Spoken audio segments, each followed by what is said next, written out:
Il ment. Mathieu a toujours été jaloux. A hurlé ma mère alors que son enfant prodige était condamné à 6 ans de prison. Je n'aurais jamais pensé écrire ceci, mais j'ai besoin de vider mon sac avant que cela n'écrase ce qu'il reste de mon âme. Je m'appelle Mathieu, j'ai 31 ans et je suis infirmier en cardiologie dans l'un des meilleurs hôpitaux de notre région. Je travaille en soins intensifs de cardiologie depuis maintenant 8 ans. Et le mois dernier, j'ai aidé à sauver la vie d'une fillette de 12 ans lors d'une chirurgie d'urgence. Ses parents m'ont appelé un ange. Mes propres parents, eux, n'ont même pas accusé réception du SMS que je leur ai envoyé à ce sujet. Laissez-moi vous brosser le tableau complet de ma dynamique familiale. Mon frère Jérôme, 33 ans, a été l'enfant prodige depuis le jour de ma naissance. Il est charmant, extraverti, l'âme de chaque soirée. Il gère un bar populaire en centre-ville.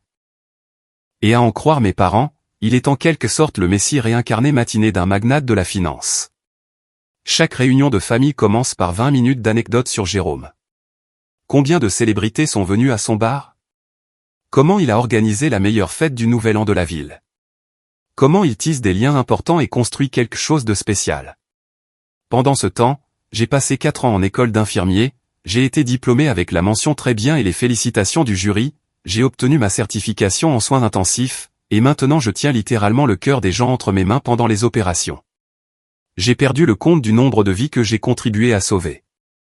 Mais lors des dîners de famille, quand j'essaie de partager quoi que ce soit sur mon travail, ma mère agite la main avec dédain.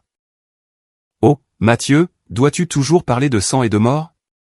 Jérôme, parle-nous de cette nouvelle carte de cocktail que tu es en train de créer. Mon père est pire.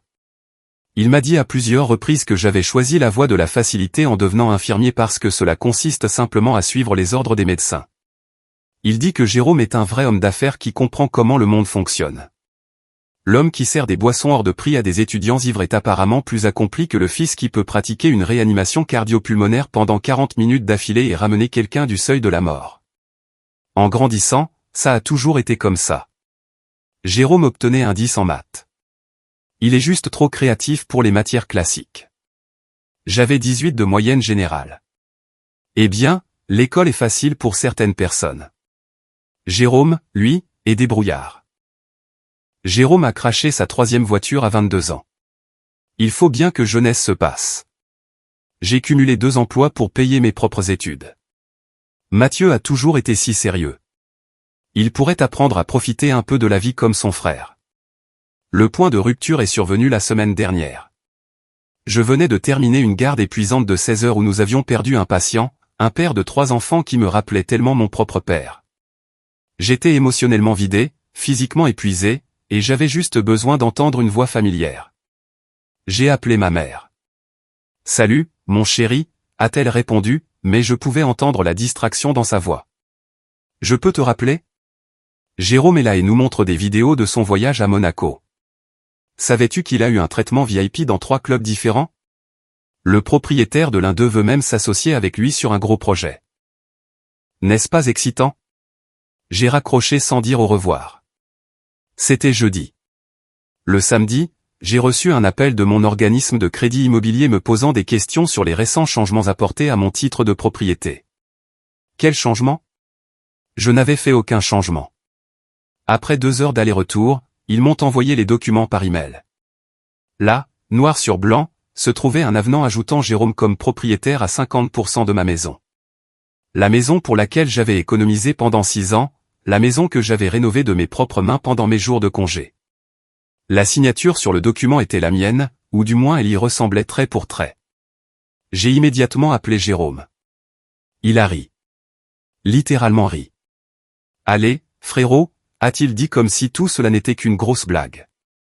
Maman et papa ont dit que tu me devais bien ça. Je porte la réputation sociale de cette famille depuis des années pendant que tu te caches dans ton hôpital.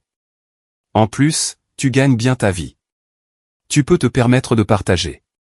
Considère ça comme un paiement pour toutes les fois où je t'ai rendu plus cool par association. Je ne pouvais plus parler. Mes mains tremblaient. Écoute, a-t-il poursuivi. C'est déjà fait. Les papiers sont enregistrés. Maman et papa ont dit que c'était juste, car ils m'ont aidé quand j'ai démarré le bar, et ils ne t'ont jamais aidé parce que tu n'en as jamais eu besoin. Ça équilibre les choses. Nous sommes une famille, Mathieu. Une famille, ça partage. J'ai raccroché et j'ai immédiatement appelé mes parents. La réponse de ma mère, oh, mon chéri, ne sois pas si dramatique. Jérôme a juste besoin d'un peu de stabilité dans sa vie. Tu as ton emploi stable. Lui, il essaie de construire quelque chose. Tu devrais être heureux d'aider ton frère. Mon père a été plus direct. Arrête d'être égoïste, Mathieu. Ton frère a beaucoup fait pour l'image de cette famille. Tu ne comprendrais pas. Tu es toujours à cet hôpital. Jérôme nous représente dans la communauté. C'est la moindre des choses que tu puisses faire. La moindre des choses que je puisse faire. Je sauve des vies pour gagner ma vie. J'ai tenu des familles en larmes dans mes bras. J'ai travaillé pendant les fêtes et les anniversaires. J'ai tout donné à une profession qui exige la perfection chaque jour. Mais rien de tout cela n'a d'importance parce que je ne suis pas amusant en soirée. Je n'ai pas de followers sur Instagram. Je ne sais pas quel bourbon est à la mode ce mois-ci. J'ai déjà contacté un avocat et la police au sujet de la falsification. Je cherche aussi un thérapeute parce que je commence à réaliser que tout cela n'est pas normal. L'ami qui m'a recommandé de poster ici a dit que cette communauté pourrait comprendre ce que je traverse. Je suppose que ma question est, comment fait-on le deuil de parents qui sont encore en vie? Comment accepter que, peu importe le nombre de vies que vous sauvez, vous ne serez jamais assez bien pour les gens qui étaient censés vous aimer inconditionnellement? Mise à jour 2 semaines plus tard. Je tiens à remercier tous ceux qui ont répondu à ma publication initiale. Votre soutien a compté pour moi plus que vous ne pouvez l'imaginer. Certains d'entre vous ont partagé leurs propres histoires d'enfants boucs émissaires, et bien que je sois navré que tant d'entre nous aient vécu cela, ça m'a aidé à me sentir moins seul. J'ai une mise à jour importante, et honnêtement, je suis encore en train de digérer tout ce qui s'est passé. Après avoir déposé une plainte pour faux et usage de faux, j'ai engagé un expert comptable judiciaire sur la recommandation de mon avocat. Elle m'a dit que dans les cas de fraude immobilière, il y a souvent d'autres irrégularités financières. Je pensais qu'elle était simplement consciencieuse. Je n'avais aucune idée de ce que nous allions découvrir. L'inspecteur chargé de mon dossier, l'inspecteur Dubois, m'a appelé 3 jours après que j'ai déposé ma plainte. Il a dit qu'ils auraient besoin d'examiner les dossiers financiers de Jérôme dans le cadre de l'enquête. Apparemment, le type de falsification que Jérôme a commis, en particulier la falsification de documents pour transférer illégalement la propriété d'un bien, a déclenché des alertes au sein de leur brigade financière. Ce qu'ils ont trouvé était bien pire qu'une simple falsification. Il s'avère que mon frère, l'homme d'affaires à succès dont mes parents aiment tant se vanter, gérait un réseau de distribution illégale d'alcool depuis 3 ans. Il ne se contentait pas de gérer un bar. Il l'utilisait comme façade pour distribuer de l'alcool non taxé à travers plusieurs régions. Le traitement VIP qu'il a reçu à Monaco. Il rencontrait des fournisseurs. Le grand partenariat qui l'enthousiasmait? Une expansion de son opération illégale. Mais voici le lien avec ma maison. Jérôme utilisait des titres de propriété fabriqués pour obtenir des prêts illégaux et cacher des actifs. Ma maison n'était pas sa première victime. L'inspecteur Dubois a trouvé 4 autres cas où Jérôme avait falsifié des documents pour s'ajouter à des titres de propriété, ceux de 2 de ses ex-petites amies, d'un voisin âgé de mes parents, et d'un cousin qui vit dans une autre région. Il utilisait ces propriétés comme garantie pour des prêts qu'il n'avait jamais eu l'intention de rembourser ou comme adresse pour des sociétés écrans impliquées dans son réseau de distribution. L'enquête a progressé rapidement après cela. La brigade financière s'en est mêlée en raison des violations du commerce interrégional. Ils ont perquisitionné le bar de Jérôme, son appartement et plusieurs unités de stockage. Ils ont trouvé environ 2,3 millions d'euros d'alcool non taxé, des manifestes d'expédition falsifiés et des preuves de blanchiment d'argent via divers comptes. J'ai dû m'asseoir quand l'inspecteur Dubois m'a raconté la suite. Parmi les documents saisis, ils ont trouvé un carnet où Jérôme avait détaillé son plan pour ma maison. Il avait l'intention de l'utiliser comme garantie pour un prêt de 400 000 euros afin d'étendre son opération à 2 autres régions.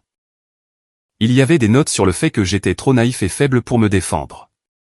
Comment nos parents prendraient son parti et comment ils pourraient culpabiliser l'infirmier au grand cœur pour le faire plier. Il avait écrit « Mathieu sauve des vies mais ne peut pas se sauver de sa famille ». Cible parfaite. Le mot cible résonne dans ma tête depuis des jours. Je n'étais pas son frère à ses yeux. J'étais une proie. Mes parents l'ont appris quand les forces de l'ordre se sont présentées chez eux. Jérôme avait utilisé leur adresse comme siège social officiel de l'une de ces sociétés écrans. Ma mère m'a appelé, hystérique, hurlant que j'avais détruit la famille en impliquant la police. Elle a littéralement dit, tu ne pouvais pas simplement le laisser avoir la maison.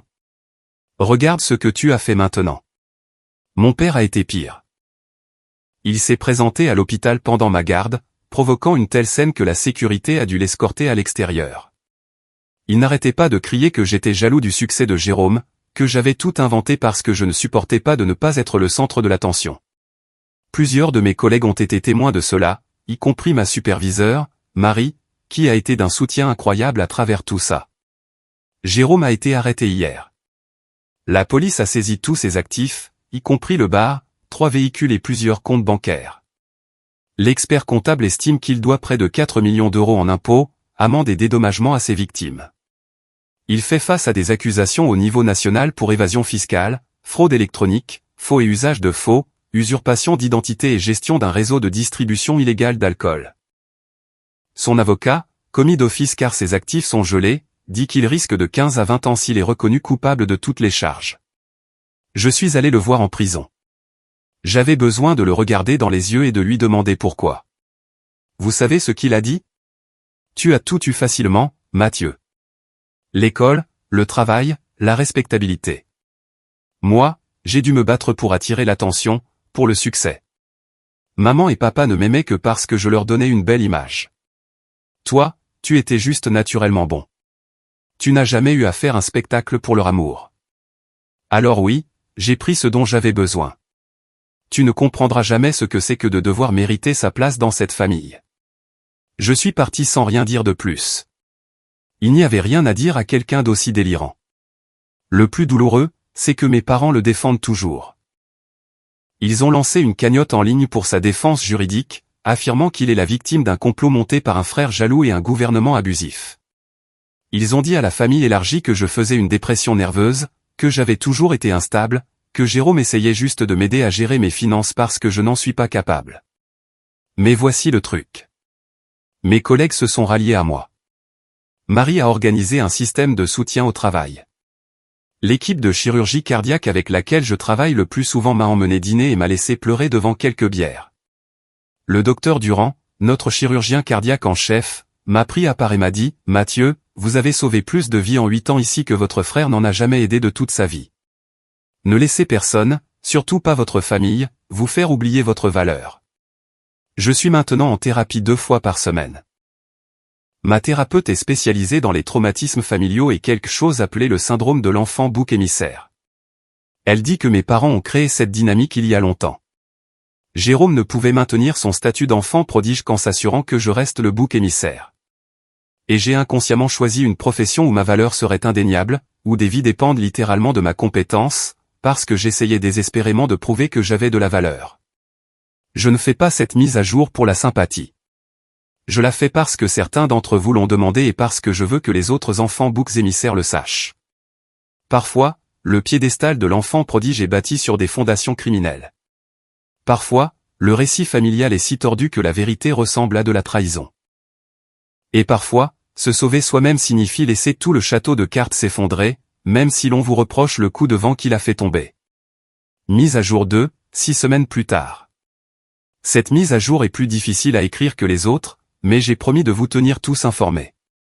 Et honnêtement, cette communauté est devenue une bouée de sauvetage pour moi pendant la période la plus sombre de ma vie.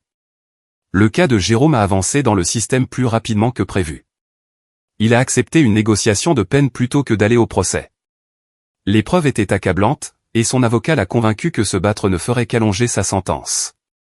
Il a plaidé coupable de multiples chefs d'accusation de fraude, d'évasion fiscale et de gestion d'un réseau de distribution illégale. La sentence, 6 ans de prison ferme, suivie de 3 ans de mise à l'épreuve. Le jour du prononcé de la peine, mes parents étaient là. Moi aussi, assis de part et d'autre de la salle d'audience. Ma mère sanglotait de manière théâtrale, se lamentant sur son petit bébé, assez fort pour que le juge doive rappeler l'ordre à 2 reprises. Mon père me fixait avec une telle haine que l'huissier s'est positionné entre nous. Mais voici ce qui a rendu cette journée supportable. Je n'étais pas seul. Marie et 3 autres collègues de l'unité de cardiologie sont venus avec moi. Ils se sont assis de chaque côté de moi, un mur protecteur de gens qui me voient vraiment pour qui je suis. Quand ma main a commencé à trembler pendant la lecture des déclarations des victimes, Marie a attrapé l'une d'elles et l'a serrée fort. Oui, les déclarations des victimes. Vous vous souvenez de ces autres propriétés pour lesquelles Jérôme avait falsifié des documents? Chacune de ces personnes a témoigné. Le voisin âgé, M. Fournier, a fondu en larmes en décrivant comment Jérôme l'avait convaincu de signer ce qu'il croyait être des papiers pour la surveillance du voisinage, mais qui étaient en fait des transferts de propriété. L'une des ex-petites amies de Jérôme, Sophie, a témoigné par liaison vidéo sur la façon dont Jérôme avait détruit sa solvabilité et l'avait laissé presque sans abri. Quand ce fut mon tour de faire ma déclaration, j'ai failli ne pas y arriver. Mais j'ai regardé mes collègues, mon véritable système de soutien, et j'ai trouvé ma voie. J'ai parlé de mon enfance en tant qu'enfant invisible, du fait de m'être épuisé au travail pour tenter de mériter un amour qui n'a jamais été disponible, de sauver des vies tout en m'entendant dire que je valais moins que quelqu'un qui servait des verres. J'ai parlé de la violation que représente le fait que mon propre frère ne me voit que comme une proie, une ressource à exploiter. Mes parents ont essayé d'interrompre. Ma mère s'est levée et a crié « Il ment ». Mathieu a toujours été jaloux. Le juge a menacé de la faire expulser. Après la condamnation, il y a eu une audience sur les réparations. Le gouvernement avait saisi environ 1,8 million d'euros d'actifs provenant des diverses opérations de Jérôme. Après les impôts, les amendes et les frais de justice, il est resté 890 000 euros à répartir entre ses victimes. En tant que principale victime en raison de la tentative de vol de propriété et de la fraude intentionnelle utilisant ma maison comme garantie, on m'a accordé 420 000 euros. Je veux être clair. J'échangerais chaque centime pour avoir eu un frère qui m'aimait vraiment, des parents qui me voyaient vraiment. Mais ce n'était jamais une option, n'est-ce pas? L'argent est actuellement sur un compte. Je n'y ai pas touché. Ma thérapeute, le docteur Lambert, dit que c'est courant. Les victimes de fraude familiale se sentent souvent coupables des réparations, comme si elles profitaient de la chute de leur famille. Mais elle me rappelle que je n'ai pas causé cela. Jérôme a choisi de commettre des crimes. Mes parents ont choisi de le couvrir. J'ai juste choisi de cesser d'être une victime. En parlant de mes parents, ils ont intensifié leur campagne contre moi. Ils ont appelé la famille élargie pour dire à tout le monde que je suis mentalement instable, que j'ai fabriqué des preuves, que j'essaie de voler l'héritage légitime de Jérôme. L'héritage, soit dit en passant, de parents qui sont encore en vie. L'arrogance est stupéfiante. Ils se sont présentés chez moi la semaine dernière à 2 heures du matin, martelant ma porte, exigeant que je répare ça. Mon père a crié que j'étais mort pour eux, que je n'étais pas son fils. Ma mère a gémi que j'avais tué son bébé, que Jérôme allait mourir en prison à cause de moi. J'ai appelé la police. Ils ont reçu un avertissement pour trouble à l'ordre public. Le lendemain, j'ai demandé une ordonnance restrictive. Elle a été accordée temporairement et sera examinée pour une ordonnance permanente le mois prochain. Mes parents ont l'interdiction de s'approcher à moins de 150 mètres de moi, de mon domicile ou de mon lieu de travail. On pourrait penser que cela me dévaste, et d'une certaine manière, c'est le cas. Mais surtout, je me sens libre. Pour la première fois de ma vie, je n'essaie pas de mériter leur amour. Je ne suis pas en compétition avec le fantôme de ce que Jérôme prétendait être. Je suis juste Mathieu, infirmier en cardiologie, bon collègue, et apparemment, selon ma dernière évaluation de performance, un atout inestimable pour l'équipe de soins cardiaques dont la compassion et la compétence ont sauvé d'innombrables vies. Mes collègues sont devenus ma famille de cœur. Nous dînons ensemble tous les dimanches depuis le procès. Le docteur Durand et sa femme m'ont invité pour le réveillon de Noël. Les enfants de Marie m'appellent maintenant tonton Mathieu. Le personnel infirmier a lancé une tradition où nous célébrons les victoires de chacun, aussi petites soient-elles. La semaine dernière, ils m'ont organisé une petite fête parce que j'avais réussi une pose de voix centrale particulièrement difficile. C'était une petite chose, mais ils ont applaudi comme si j'avais gagné le prix Nobel. Le docteur Lambert m'a aidé à comprendre que toute ma vie a été façonnée par la violence psychologique et la négligence. Elle dit que les enfants qui grandissent comme moi se tournent souvent vers les professions d'aide, essayant désespérément de prouver leur valeur en sauvant les autres parce qu'ils ne pouvaient pas se sauver eux-mêmes. Mais elle dit aussi que briser le cycle, comme je le fais maintenant, est la chose la plus difficile et la plus courageuse que l'on puisse faire. J'ai aussi commencé à participer à un groupe de soutien pour les adultes qui ont été des enfants boucs émissaires. Entendre leurs histoires, partager la mienne, réaliser que tant d'entre nous portent les mêmes blessures, ça a été transformateur. Nous réussissons tous dans nos domaines, médecins, enseignants, ingénieurs, travailleurs sociaux. Pourtant, nous avons tous lutté avec le même sentiment de n'être jamais assez bien pour les gens qui auraient dû nous aimer le plus. Le groupe m'a appris quelque chose de crucial. L'enfant bouc émissaire menace souvent le système familial par sa simple existence. Nous sommes les porteurs de vérité, ceux qui refusent de jouer le jeu du dysfonctionnement. Notre seule présence remet en question le récit. Jérôme avait besoin que je sois moins pour qu'il puisse être plus. Mes parents avaient besoin que je sois le problème pour ne pas avoir à affronter leurs propres échecs. Et quand j'ai finalement refusé de jouer le rôle qui m'était assigné, tout le système s'est effondré. Mise à jour finale. 2 mois plus tard, j'écris cette dernière mise à jour depuis un endroit différent, physiquement et émotionnellement. Tant de choses ont changé depuis ma dernière publication que je reconnais à peine ma vie. Et je le dis de la meilleure façon possible. D'abord, les nouvelles juridiques. L'ordonnance restrictive permanente contre mes parents a été accordée. Ils ont l'interdiction de tout contact avec moi pour les 3 prochaines années. Ils ont violé l'ordonnance temporaire à 2 reprises, en se présentant à l'hôpital et en m'appelant depuis des numéros différents, donc le juge n'a eu aucune hésitation à la rendre permanente. Ils ont également été inculpés de harcèlement et d'intimidation de témoins car ils ont essayé de me faire pression pour que je retire mon témoignage. Ils ont chacun reçu une peine de sursis avec mise à l'épreuve et une obligation de suivi psychologique. Jérôme purge sa peine dans un établissement pénitentiaire à environ 4 heures de route. Il m'a écrit 6 lettres. Je n'en ai lu aucune. Ma thérapeute les conserve au cas où je voudrais un jour les lire dans un cadre thérapeutique, mais pour l'instant, je ne suis pas prêt. Peut-être que je ne le serai jamais, et c'est très bien comme ça. La famille élargie s'est divisée en 2 camps. Certains croient à la version de mes parents, que je suis une personne jalouse et instable qui a détruit la famille. D'autres m'ont contacté pour me dire qu'ils avaient toujours soupçonné que quelque chose n'allait pas dans la dynamique, qu'ils avaient vu comment j'étais traité différemment, mais ne savaient pas comment intervenir. Ma tante Hélène, la sœur de ma mère, m'a dit qu'elle avait elle-même entamé une thérapie, pour digérer la façon dont elle avait été complice de mes parents en gardant le silence. Elle s'est excusée et a demandé si nous pouvions reconstruire notre relation. Nous y allons doucement, mais nous avons pris un café la semaine dernière, et c'était agréable. Maintenant, pour les changements positifs. J'ai utilisé une partie de l'argent des réparations pour rénover entièrement ma maison, non pas parce qu'elle en avait besoin, mais parce que j'avais besoin de me la réapproprier. Chaque pièce que la présence de Jérôme avait souillée a été transformée. Mes collègues m'ont aidé à peindre et nous en avons fait une célébration des nouveaux départs. Le mur de mon salon a maintenant un collage de photos de l'équipe de cardiologie et des familles que nous avons aidées. C'est mon mur de la famille de cœur et de l'impact réel. J'ai aussi utilisé une partie de l'argent pour créer un fonds à l'hôpital pour les patients en cardiologie qui n'ont pas les moyens de payer leurs médicaments. Il s'appelle le fonds Nouvelle Chance. En 6 semaines, nous avons aidé 12 familles. Chaque fois que je signe une autorisation de déboursement, je pense à Jérôme qui prétendait que je lui devais bien ça pour être le plus amusant. Eh bien, garder les gens en vie pour qu'ils puissent s'amuser avec leur famille me semble être un meilleur investissement. Mais le plus grand changement vient du groupe de soutien que j'ai créé. Après avoir vu à quel point le groupe de soutien pour les boucs émissaires m'a aidé, j'ai réalisé qu'il y avait probablement des professionnels de la santé avec des expériences similaires. J'ai lancé les héros de la santé au foyer brisé, on travaille encore sur le nom. Un groupe de soutien spécifiquement pour les professionnels de la santé qui ont grandi en tant qu'enfants boucs émissaires. Notre première réunion comptait 3 personnes. Notre dernière réunion en comptait 24. Nous nous réunissons tous les jeudis soirs à l'hôpital.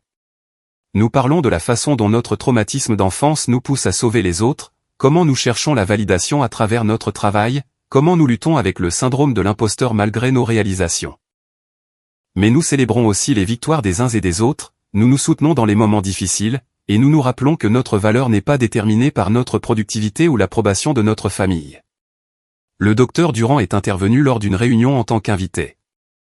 Il a parlé du nombre de professionnels de la santé issus de familles dysfonctionnelles, attirés par la guérison parce que nous ne pouvions pas guérir nos propres foyers. Il a dit quelque chose qui m'a marqué, vous ne pouvez pas sauver les gens qui ne veulent pas être sauvés, mais vous pouvez vous sauver vous-même. Et ce faisant, devenir quelqu'un qui peut vraiment sauver les autres. Le mois dernier, quelque chose de remarquable s'est produit. La fille d'un patient m'a reconnu grâce à l'un des coups de gueule de ma mère sur Facebook. Elle n'arrête pas de poster sur son fils ingrat. Malgré l'ordonnance restrictive empêchant tout contact direct, la fille m'a pris à part et m'a dit « Je vous reconnais. Vous êtes l'infirmier que sa famille a renié pour s'être opposé à une fraude. Je veux que vous sachiez que vous avez sauvé la vie de mon père l'année dernière, et maintenant vous m'avez montré qu'il est possible de tenir tête à ma propre famille toxique.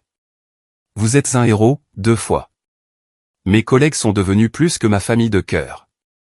Ils sont devenus ma fondation. Marie et son mari m'ont demandé d'être le parrain de leur plus jeune fils. La cérémonie a lieu le mois prochain. Le docteur Durand me recommande pour un programme de certification avancé en soins cardiaques, disant que j'ai la rare combinaison de compétences techniques et d'intelligence émotionnelle qui fait les infirmiers en cardiologie exceptionnels. Toute l'unité s'est cotisée pour m'offrir un journal relié en cuir avec gravé dessus « Mathieu, le cœur que nous choisissons ». J'ai pleuré pendant 1 heure.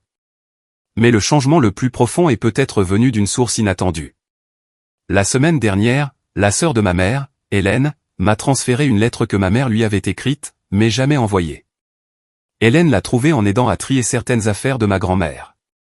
Elle était datée de 2 semaines après l'arrestation de Jérôme. Dedans, ma mère admettait qu'elle avait toujours su que Jérôme avait des problèmes, qu'elle et mon père l'avaient couvert parce qu'ils avaient peur de le perdre, qu'ils m'avaient repoussé parce que mon succès mettait en lumière leurs échecs en tant que parents. Elle a écrit « Mathieu n'a jamais eu besoin de nous, alors nous nous sommes convaincus qu'il ne nous méritait pas. La vérité, c'est que nous ne le méritions pas. » Hélène m'a demandé si je voulais qu'elle dise à ma mère qu'elle avait trouvé la lettre. J'ai dit non.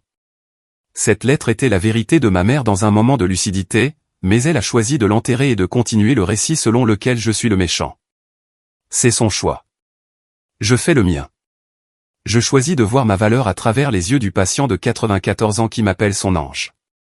Je choisis de définir la famille comme les gens qui sont présents, pas ceux qui partagent un ADN. Je choisis de mesurer le succès par les vies sauvées, pas par l'approbation parentale. Je choisis d'utiliser ma douleur pour aider les autres à guérir. Ma thérapeute dit que je ne fais pas que survivre, je m'épanouis. Le bouc émissaire qui n'était jamais assez est devenu quelqu'un qui est plus qu'assez. Pas pour mes parents, pas pour Jérôme, mais pour les gens qui comptent. Mes patients, mes collègues, mon groupe de soutien, et surtout, moi-même. À quiconque lit ceci et se reconnaît dans mon histoire, vous n'êtes pas fou. Vous n'êtes pas trop sensible. Vous n'êtes pas le problème. Parfois, le système familial est si brisé que la seule façon de guérir est de le laisser complètement derrière soi. Ce n'est pas abandonner. C'est grandir. Ce n'est pas de la trahison. C'est de la survie. Et parfois, la famille qui vous choisit a une valeur infiniment plus grande que la famille dans laquelle vous êtes né. Mon nom est Mathieu. J'ai 31 ans. Je suis infirmier en cardiologie. Je sauve des vies pour gagner ma vie. Je ne suis plus le bouc émissaire.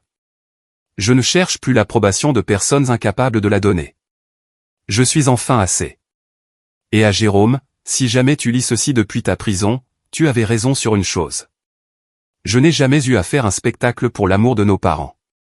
Non pas parce qu'il venait facilement, mais parce qu'il ne m'a jamais été accessible, à aucun prix.